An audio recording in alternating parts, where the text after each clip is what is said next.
I don't care that I'm all in the phone like an auntie. The plot thickens.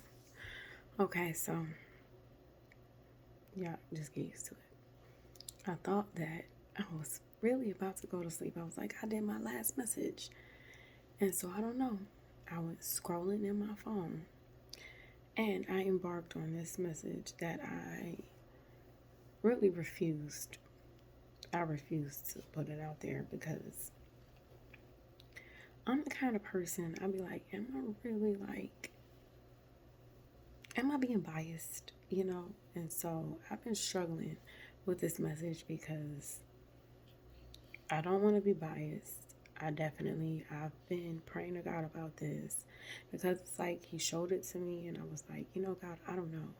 Maybe I'm just too comfortable and I need to change my mind. Okay. So I had seen this post the other day about women and extensions, nails, lashes, wigs, wearing trousers and jewelry and things like that. Okay. And so she was saying that God told her to speak on it, right? And, then something ended up happening to one of the women, and it was because of what was in her hair, okay? So I'm asking God about all of this. And when I asked Him about these things,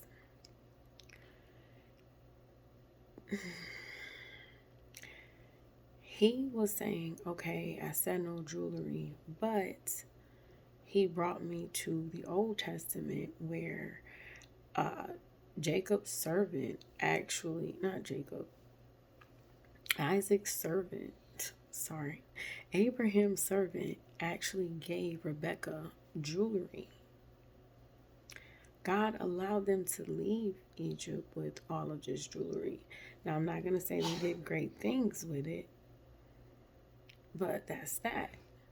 Another thing He reflected on is women are wearing trousers. Well, women aren't supposed to be wearing trousers, but back in biblical days, men weren't either. So it should be a one size fits all because that's not how they used to dress. And, I didn't want to share it because I really don't want to be biased.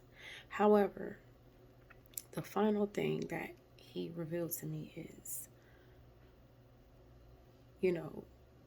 they saying that you need to stand apart from the world.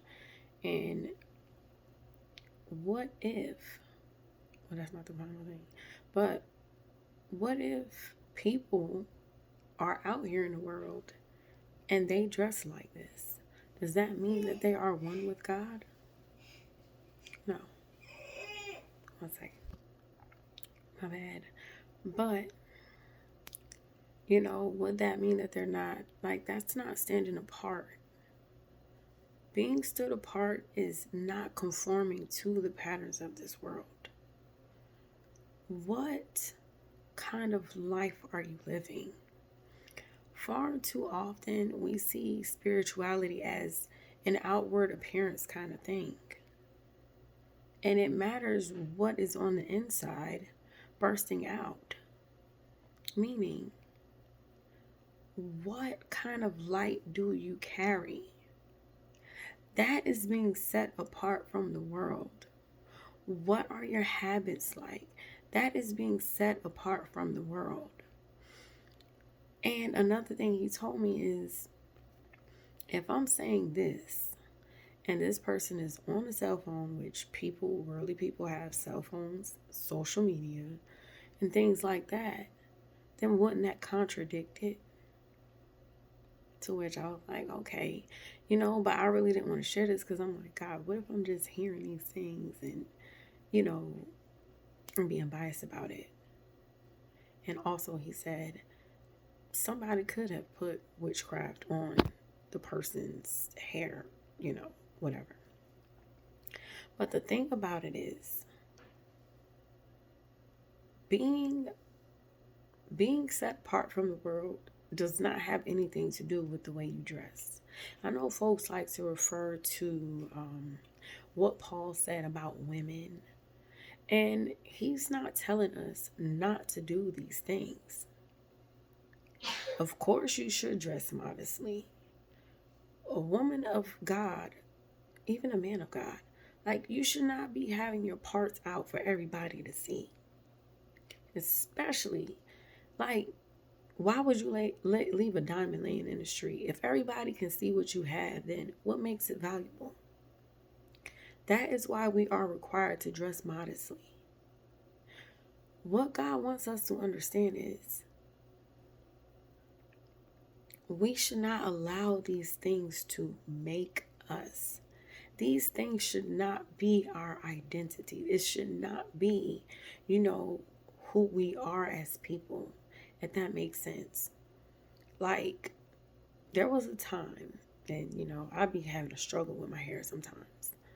There was a time where I told God I didn't want to make a message because my hair was like this or like that. That was making that my identity.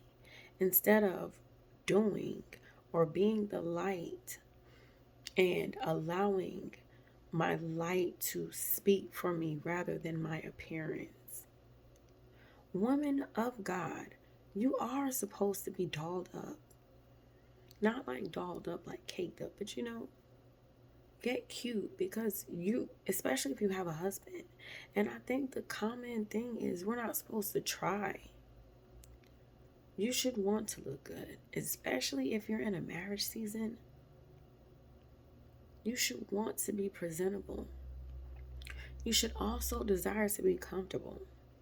And if these things make you comfortable, yes. But don't say, oh, because I'm not wearing jewelry, I'm just not this. Don't let it be your identity. Let it be something that adorns you. Don't let it be who you are. This is what it means.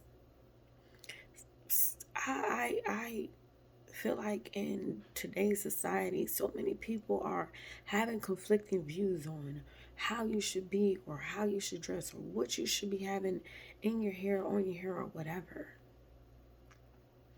And God is not saying, I'm not going to talk to this person because you're wearing weave. I'm not going to talk to this person because you got pants on today. You can't be used because of this, that, and the next. Don't let it be all of who you are. Meaning, if I take this hair out and God is telling me to speak, I can't say, God, I can't speak because I ain't got no weave in my head. I'm not being the light. I can be the light with weave or without it, but it should not make me, and it should not break me. It should not be who I am as a woman. No, women, you should not be out here showing off your bodies. And I'm not saying, don't wear pants. But let's just be honest. A lot of women are being so provocative. I see them behind the pulpit and I'm like, you really was bold enough to wear that to church? And people are bold enough to listen to you? And because honestly, I used to dress kind of crazy. And it's because I had no respect for myself as a woman. I didn't value what I brought to the table. So I just brought nothing to the table in my clothes, hoping that I would be seen. You should know that you are seen by God. And this is why we are encouraged to dress modestly. It's not to say don't get dolled up. Don't, feel comfortable. And it's not to say don't wear it at all. Just please don't make it who you are. And to everybody, stop trying to confuse or sow seeds of confusion. Stop telling people they are going to hell for certain things because you have a certain conviction. Maybe God is speaking to you and not the group. And you have to wonder what that's about. You have to seek that. Yes, pray over things before you receive them. If we go, and I'm not saying if certain things are horrible, don't do it. Like I seen it was a soap that's demonic. Like, don't use that. But things are deeper than that. Pray over everything you receive. You don't know the spirit behind anything that you bring into your home, adorn yourself with. You don't know the spirit behind these things, whether it's TV brands or anything. That's just the first thing. Couch, like you're not doing your research.